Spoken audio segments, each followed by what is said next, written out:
Okay, we move on to week 5, finishing out the colonial period by looking at the entertainers. Now, that is poets. We've got several. They happen to all be women.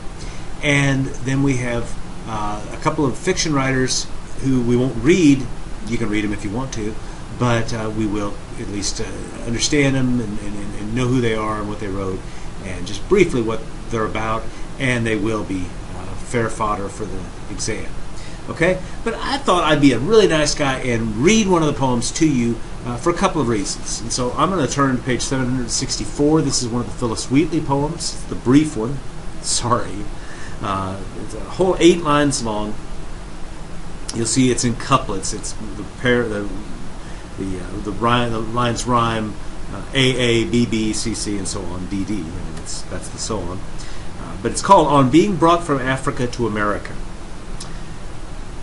'Twas mercy brought me from my pagan land, taught my benighted soul to understand that there's a God, that there's a Savior too.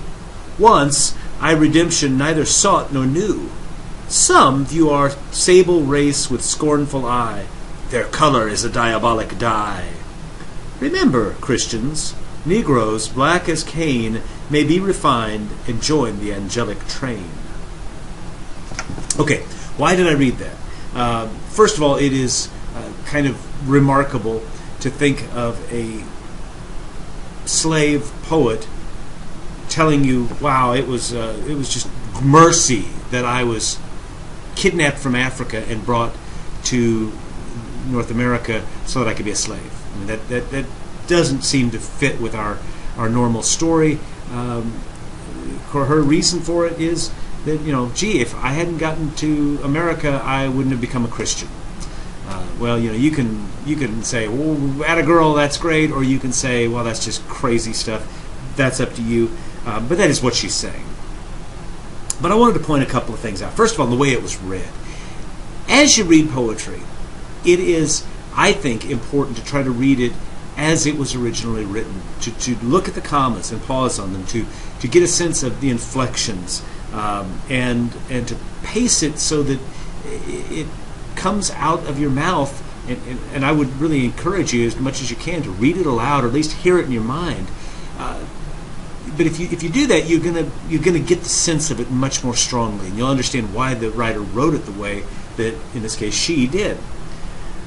Okay, but the other thing I wanted to talk about was some of the subject matter. Look at those last 4 lines. Some view our sable, that is black, race, with scornful eye. Then in quotations, this is some speaking of the sable race. Their color is a diabolic dye, that is, diabolic, devilish dye. Remember, Christians, Negroes, black as Cain. Why Cain? Hang on a minute. May be refined and join the angelic train. Now, notice Wheatley does not say, well, blackness is really a good thing, or it's not a bad thing. No, she just says, we can be refined. Yeah, we're a mess, but you can fix us. That seems to be what she's saying, which is, again, kind of troubling. It doesn't fit with our view of the world in most cases. But another thing, this whole idea of a diabolic dye and the black as Cain. If you look in the Hebrew Bible, back in Genesis 9, this is right after Noah and his crowd gets off the ark.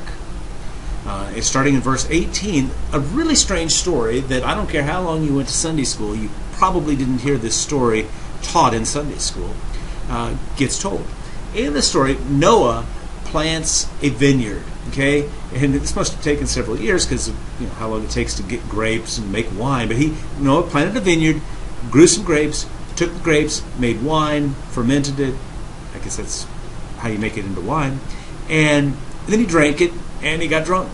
And he got drunk, collapsed in his tent, and apparently, and this has been interpreted a lot of different ways, but to me, the most clear reading is he just kind of collapsed in his tent, and his robe kind of flew up, and you could see basically everything that the robe was supposed to cover up. Okay? So then what happened? Well, then what happened was one of his sons, Ham, walked in and saw him and came out and kind of said, Dad's in there with his butt showing in the air, and made fun of him. The other brothers, Shem and Japheth, were much more respectful.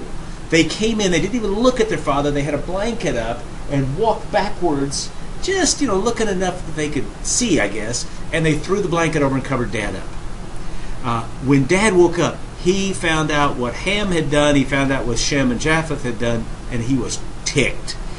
And he called down a curse on, interestingly, Canaan, one of Ham's kids, not on Ham, which is just kind of curious, and said in it, Canaan's offspring, or Canaan, will be a servant to the other two.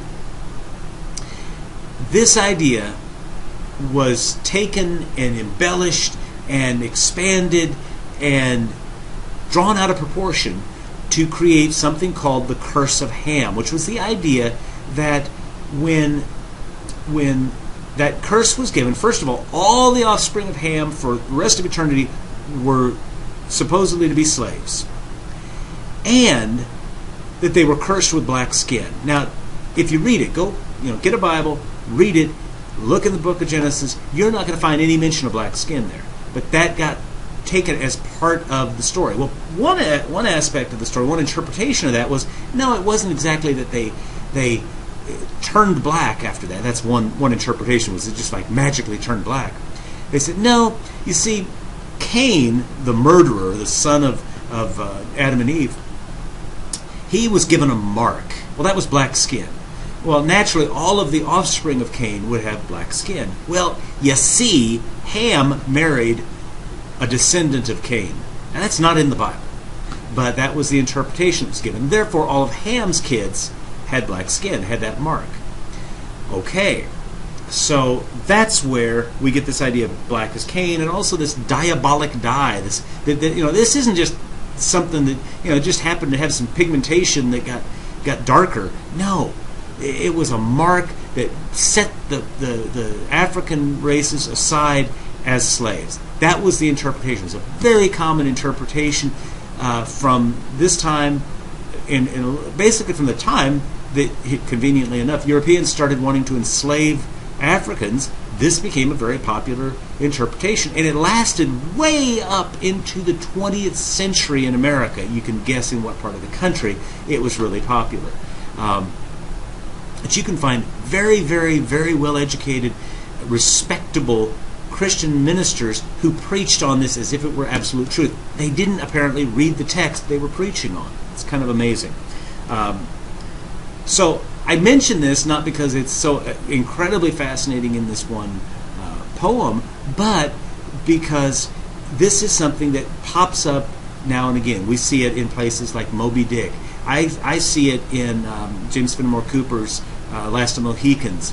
I think in The Scarlet Letter, in a variety of other pieces of writing, really up into the current time. In fact, I've seen what I think is evidence of this idea, this kind of lingering notion of the curse of Ham idea in a novel, a fairly recent novel by Philip Roth, who's one of the great living American writers right now.